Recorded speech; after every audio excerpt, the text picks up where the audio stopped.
আসসালামু আলাইকুম এভরিওয়ান, ঈদ মুবারক সবাইকে। অনেকদিন পর একটা ব্লগ নিয়ে চলে আসলাম। পুরো রোজার মাস কোনো আমি আসলে ব্লগই দেইনি। তো এই যে আমার মেহেদির অবস্থা, 2 দিন আগে মেহেদি দিয়ে ফেলেছি, এখন ঈদের দিনই আসলে মেহেদি সব নষ্ট হয়ে যাচ্ছে। তো আজকে ঈদের দিন, পুরো আমাদের মুসলমানদের পুরো 1 মাস রোজা রাখার পর এই খুশির দিনটা আমরা পাই।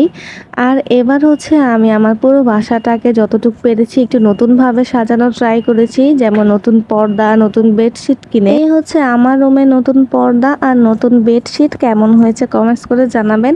একটা সময় ছিল তখন আমি শুধু নিজের জন্য এটা সেটা কেনাকাটা করতাম, 3-4টা ড্রেস, জুয়েলারি। এখন ইচ্ছে করে নিজের সংসারের জন্য এটা সেটা কিনতে। আসলে এক এক সময় এক এক রকম চাহিদা থাকে। আর এটা হচ্ছে ড্রয়িং রুমের পর্দা। ড্রয়িং রুমের পর্দাটা আমার কাছে বেশি ভালো লেগেছে। আর এই যে আমাদের সাইফা মনি, তো ঘুম থেকে উঠিয়ে দেখি যে শাশুড়ি মা আমাদের জন্য সেমাই রান্না করে রেখেছে। আসলে তার হাতের সেমাইটা আমরা সবাই বেশি পছন্দ করি, তাই সবসময় ঈদের মধ্যে সেমাই তারপর খিচুড়ি এগুলি মাই করে থাকে। আর এই হচ্ছে আমার সাজনী বুড়ি, ঘুম থেকে উঠেই শুরু হয়েছে তার বায়না, আমাকে নতুন ড্রেস পরিয়ে দাও, সাজিয়ে দাও। একটা সময় শুধু নিজে কি সাজবো, নিজের কোন ড্রেস পরবো, জুয়েলারি পাবো সেটাই ভাবতাম। এখন হচ্ছে মেয়েকে নিয়ে ব্যস্ত থাকতে হয়। তো মেয়েকে রেডি করে দেওয়ার পর এদিকে হচ্ছে আমি রান্না বসিয়ে দিয়েছি। ঈদের দিন তো খিচুড়ি মাংস একটা কমন একটা খাবার, আর আমাদের বাসায় ঈদের দিন সবসময় ভুনা খিচুড়ি রান্না করা হয়। তো একটার মধ্যে হচ্ছে আমি মাংস বসিয়েছি আর ভুনা খিচুড়ি রান্না করার জন্য ডাল বসিয়েছি। তো এই তো সব কিছু রান্না শেষ, আর আমার প্রচুর ক্ষুধা পেয়েছে, কারণ সকালে খালি পেটে আমি সেমাইও খেতে, তাই পুরো প্লেট ভর্তি খিচুড়ি নিয়ে বসে পড়েছি খাওয়ার জন্য। প্রচুর ক্ষুধা। আর পুরো রমজান মাস মানে রোজা রাখার পর একটু ঝাল ঝাল কিছু খেতেই ভালো লাগে, তাই সবসময় আমরা ভুনা খিচুড়িটাই করি ঈদের দিন। খাওয়া দাওয়া শেষ করে তার সাথে সুন্দর একটা ছবি তোলার ট্রাই করছিলাম, কারণ সে এখন ছবিই তুলতে চায় না। ছোটবেলায় সাইফা মনে অনেক সুন্দর করে ছবি তুলতো, কিন্তু এখন অনেক বেশি দুষ্টু হয়ে গেছে।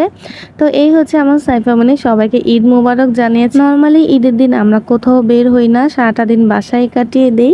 আর বিকেল দিকে একটু হচ্ছে ছাদে যাই। তো এবারও তাই, বিকালে একটু ছাদে গেছি। আর এবার আমি তেমন কোনো গর্জিয়াস ড্রেসই নেইনি, একটু সিম্পলের মধ্যে 2-3টা ড্রেস নিয়েছি এই আর কি। আর এই যে আমাদের সাইফা মনি, সে ঈদের আরেকটি ড্রেস পরে চলে এসেছে। আর এখন নতুন ড্রেস পরে সাজুগুজু পরে সে তার কি নাচ, দেখতেই পাচ্ছেন ভিডিওতে।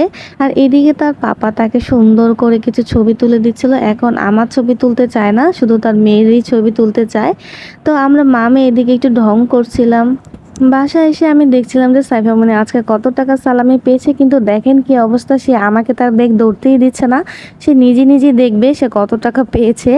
তারপরে হচ্ছে আমি বললাম যে আমাকে একটু দাও, আমি গুনে দেখি কত টাকা পেয়েছো। আজকে সে প্রায় 600 টাকা সালামি পেয়েছে, আর নানা বাসায় গেলে তো আরো অনেক অনেক সালামি পাবে। আসলে ছোটবেলায় ভালো দেয়, সবাই অনেক অনেক সালামি দেয়, বড় হলে তো শুধু সালামি সবাইকে দিতেই হয়। আর এই যে আমার, এটা হচ্ছে আমার সালামি, একমাত্র সাইফা মনির পাপাই আমাকে সালামি দেয় এখন। তো এই হচ্ছে আমাদের ঈদের দিনে ব্লগ। কার কাছে কেমন লেগেছে অবশ্যই কমেন্টস করে জানাবেন। দেখা হবে নতুন কোনো ভিডিওতে। আল্লাহ হাফেজ।